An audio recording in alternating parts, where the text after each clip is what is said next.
आपको याद होगा साल 2008 में एक फिल्म आई थी गजनी। उस फिल्म में मुख्य किरदार के तौर पर फिल्म अभिनेता आमिर खान ने लीड रोल किया था। उस फिल्म के हीरो को भूलने की बीमारी थी। उस मेमोरी लॉस के कारण वो अपने दुश्मनों को मारना चाहता था, पर भूलने की बीमारी के कारण ये कर नहीं पाता है। तो इस बीमारी के चलते हीरो ने अपने जिस्म पर अपने दुश्मनों के नाम और नंबर गुदवा रखे थे। लेकिन अब मुंबई से इसी गजनी फिल्म वाली कहानी से मिलती जुलती एक रियल लाइफ स्टोरी सामने आई है। अब मुंबई पुलिस ने एक आरटीआई एक्टिविस्ट के मर्डर के आरोप में 3 लोगों को अरेस्ट किया है। मृतक ने अपनी जांघ पर 22 दुश्मनों के नाम टैटू के जरिए गुदवा रखे थे।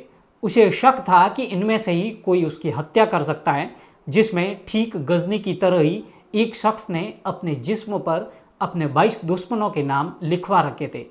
जी नहीं, उसे गजनी की तरह भूलने की बीमारी तो नहीं थी, लेकिन ये शख्स अपने 22 दुश्मनों के इन्हीं नामों के साथ ही रोजाना जीता मरता था। और कमाल तो देखिए कि जब उसका कत्ल हुआ तो उसके जिस्म पर लिखे इन नामों में से कातिल का नाम 6 नंबर पर लिखा हुआ था। हाल ही के दिनों की सबसे अजीब और सबसे चौंकाने वाली मर्डर मिस्ट्री की शुरुआत वर्ली के सॉफ्ट टच स्पा सेंटर से होती है। बुधवार की सुबह इस स्पा से पुलिस को एक कॉल आती है। कॉल करने वाला बताता है कि स्पा के अंदर एक शख्स का कत्ल हो गया है। खबर सुनते ही पुलिस के होश उड़ जाते हैं। वर्ली पुलिस की एक टीम आनंद फानंद में बताई गई जगह पर पहुंचती है, जहां पुलिस को खून से लथपथ एक शख्स की लाश मिलती है, जिसका कत्ल धारदार हथियारों के वार से किया गया था। मगर कातिल की तलाश शुरू करने से पहले जब पुलिस मरने वाले की लाश को पोस्टमार्टम के लिए भिजवाती है, तो लाश देखकर पोस्टमार्टम करने वाले डॉक्टर अचानक से चौंक जाते हैं, क्योंकि मरने वाले शख्स की दोनों जांघों पर कोई 1-2 नहीं बल्कि पूरे 22 नाम लिखे थे। या यूं कहें कि उसकी जांघों पर टैटू के जरिए 22 लोगों के नाम की पूरी लिस्ट छपी हुई थी। लेकिन अब सवाल ये था कि आखिर इस शख्स ने ऐसा क्यों किया। जांघ पर इस तरह टैटू के जरिए 22 लोगों के नाम लिखवाने के पीछे का रहस्य क्या है। मरने वाले यानी नाम लिखवाने वाले शख्स के साथ साथ उन 22 लोगों का कैसा कनेक्शन है। तो जब पुलिस की नज़र इस लिस्ट में लिखे नामों के साथ साथ सबसे ऊपर लिखी लाइन पर गई, तो जल्द ही इस राज पर से पर्दा उठ चुका था, क्योंकि इस लाइन में लिखा था कि मेरे दुश्मनों का नाम मेरी डायरी में लिखा है, इसकी जांच कर कार्रवाई करें। इस लाइन में बात तो डायरी की हो रही थी, लेकिन शायद मरने वाले ने डायरी के साथ साथ सेफ साइड में, या यूं कहें कि डबल श्योर होने के लिए, अपनी जांघ पर अपने इन्हीं दुश्मनों के नाम लिखवा लिए थे। लेकिन फिर सवाल ये था कि आखिर ये शख्स कौन था और वो ऐसे किस पेशे से जुड़ा हुआ था जिसमें उसके दुश्मनों की फेयर लिस्ट इतनी लंबी हो चली थी। तो जब पुलिस की नज़र दुश्मनों की इस लंबी लिस्ट के साथ साथ 6 नंबर पर लिखे एक नाम पर गई, तो इस राज से भी पर्दा उठ गया कि ये नाम किसी और का नहीं बल्कि उसी शख्स का था जिसके स्पा के अंदर इस शख्स का कत्ल हुआ था। जी हाँ, संतोष शेरकर। असल में ये स्पा संतोष शेरकर का ही था, और अपने स्पा में एक शख्स का कत्ल हो जाने की खबर भी सबसे पहले संतोष शेरकर ने ही पुलिस को दी थी। अब तक की तफ्तीश में मरने वाले शख्स की पहचान भी हो चुकी थी। ये शख्स था 52 साल का गुरु वाघमारे, एक ऐसा आरटीआई एक्टिविस्ट जिसका काम ही आरटीआई के जरिए लोगों की कमियां ढूंढना, उन्हें कार्रवाई की धमकी देना और फिर ब्लैकमेल कर रुपयों की वसूली करना था। और शायद यही वजह थी कि उसके दुश्मनों की फेयर लिस्ट इतनी लंबी हो गई थी। और तो और जल्दी तफ्तीश में ये भी साफ हो गया कि वाघमारे संतोष शेरकर को भी पिछले कई सालों से ब्लैकमेल कर रहा था और उससे वसूली भी करता था। जाहिर है इसी वजह से वाघमारे संतोष शेरकर से दुश्मनी भी थी, और वाघमारे ने अपने दुश्मनों की लिस्ट में 6 नंबर पर संतोष शेरकर का भी नाम लिखवा रखा था।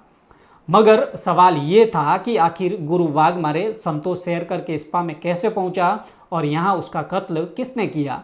तो जब पुलिस ने इसे लेकर स्पा मालिक से शेरकर की पूछताछ की, तो ये सीक्वेंस भी साफ हो गया कि शेरकर ने पुलिस को बताया कि वाघमारे बीती रात 12:30 बजे 21 साल की उम्र वाली अपनी एक गर्लफ्रेंड के साथ उसके स्पा में पहुंचा था।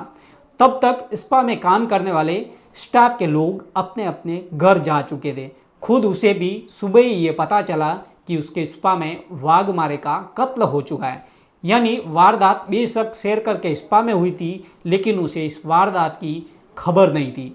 उसका कहना था कि वो तो सुबह वाघमारे की गर्लफ्रेंड ने उसे कत्ल की बात बताई, तब वो स्पा पहुंचा और लाश देखकर पुलिस को खबर की।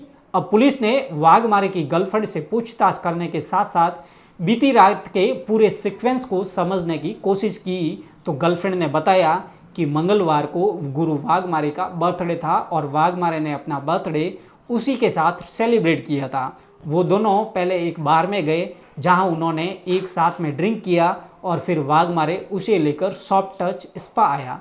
गर्लफ्रेंड ने बताया कि बीती रात वाघमारे ने स्पा के मैनेजर और एक स्टाफ को भी पार्टी दी थी, जिसके बाद वो वाघमारे के साथ स्पा चली गई, जबकि स्पा का स्टाफ अपने घर चला गया। स्पा में वो रात को एक कमरे में सोने चली गई। जब सुबह करीब 9:30 बजे उसकी नींद खुली तो उसने देखा कि वाघमारे का कत्ल हो चुका था। यानी स्पा मालिक शेरकर और गर्लफ्रेंड दोनों रात को वाघमारे को जिंदा देखने की बात कह रहे थे, लेकिन कत्ल की वारदात से खुद को अनजान बता रहे थे। अब पुलिस ने सच्चाई जानने के लिए टेक्निकल इन्वेस्टिगेशन की शुरुआत की। उस बार से लेकर स्पा के आसपास लगे तमाम सीसीटीवी कैमरों को खंगालना शुरू कर दिया, जिस बार में स्पा पहुंचने से पहले गुरु वाघमारे और उसकी गर्लफ्रेंड अपना बर्थडे सेलिब्रेट करने पहुंचे थे। और इस कोशिश में पुलिस को बार से लेकर स्पा के बार तक कुछ संदिग्ध लोगों की तस्वीरें नजर आई। पुलिस ने देखा कि जिस बार में दोनों बर्थडे सेलिब्रेट करने पहुंचे थे, उस बार के बाहर रेनकोट पहने दो संदिग्ध एक स्कूटी से गुरु वाघमारे का पीछा कर रहे थे। पुलिस ने देखा कि रेनकोट पहने यही दोनों लोग बीती रात भी स्कूटी से स्पा तक पहुंचे थे। असल में वाघमारे के स्पा पहुंचने के करीब 1 घंटे बाद ये दोनों रहस्यमयी संदिग्ध स्पा तक आए थे और स्पा के करीबी एक पान की दुकान पर रुके थे और दोनों के पान की दुकान पर रुकने की तस्वीरें भी सीसीटीवी कैमरे में कैद हो गई थी। अब पुलिस ने बिना वक्त गवाए पान वाले से पूछताछ शुरू कर दी। पता चला कि बीती रात रेनकोट वाले दोनों संदिग्धों ने उसकी दुकान से गुटखा खरीदा और दोनों ने गुटखे के पैसे यूपीआई से चुकाए थे। ये पुलिस के लिए एक बड़ा पहलू था। पुलिस ने फौरन दुकानदार के जरिए यूपीआई से पेमेंट करने वाले का नाम और फ़ोन नंबर पता किया और इसी के साथ फिरोज़ अंसारी नाम के उस शख्स के मोबाइल फ़ोन की कॉल डिटेल रिकॉर्डर यानी सीडीआर निकलवा ली, ताकि ये पता चल सके कि कत्ल से पहले या कत्ल के बाद उसकी किससे बात हुई थी। अब पुलिस ये देखकर हैरान रह गई कि जो स्पा मालिक संतोष शेरकर खुद को वाघमारे के कत्ल से बेखबर बता रहा था, रेनकोट पहनकर वाघमारे का पीछा करने वाले फिरोज अंसारी उसी शेरकर से लगातार बात कर रहा था। यानी ये कत्ल ना सिर्फ स्पा मालिक शेरकर के ठिकाने पर हुआ, बल्कि खुद शेरकर के इशारे पर ही हुआ था। अब पुलिस ने शेरकर पर शिकंजा कस दिया और इसके बाद उसके पास सच्चाई कबूल करने के सिवाय कोई रास्ता ही नहीं बचा था। शेरकर ने बताया कि मंगलवार की रात उसी के कहने पर फिरोज अंसारी और साकिब अंसारी ने गुरु वाघमारे की जान ली थी और वाघमारे के स्पा के अंदर पहुंचने के करीब 1 घंटे बाद फिरोज और साकिब स्पा पहुंचे थे। तब तक स्पा का स्टाफ घर जा चुका था। दोनों ने पहले उसकी गर्लफ्रेंड को एक कमरे में पहुंचाया और फिर अपने साथ लाई गई कैंची के ब्लेड से वार कर वाघमारे का कत्ल कर दिया। कहानी साफ होते ही पुलिस ने शेरकर के साथ साथ वारदात को अंजाम देने वाले दोनों कातिलों में से एक फिरोज अंसारी को भी गिरफ्तार कर लिया और बाद में फिरोज की निशानदेही पर उसके दूसरे साथी साकिब अंसारी को राजस्थान के कोटा शहर में गरीब रथ एक्सप्रेस से दबोच लिया। साकिब कत्ल के बाद दिल्ली भागने की फिराक में था। अब सवाल ये था कि आखिर शेरकर ने वाघमारे का कत्ल क्यों करवाया और उसने इस वारदात की साजिश कैसे रची। तो आगे की तफ्तीश में पुलिस को इन सवालों का जवाब भी मिल गया। दरअसल पुलिस ने बताया कि आरोपी संतोष शेरकर ने वाघमारे की हत्या के लिए 6 लाख रुपए हत्यारों को दिए थे, क्योंकि वो उसे ब्लैकमेल कर रहा था। इसी बात से परेशान होकर शेरकर ने इस हत्या की प्लानिंग रची और भाड़े के हथियारों से मर्डर करवाया।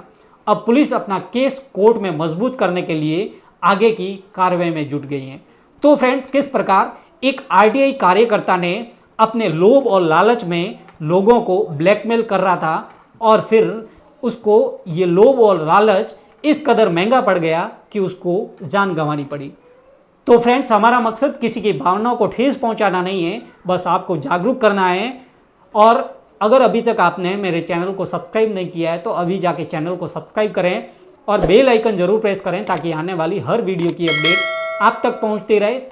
तब तक के लिए सावधान रहें, सतर्क रहें और अपना ख्याल रखें।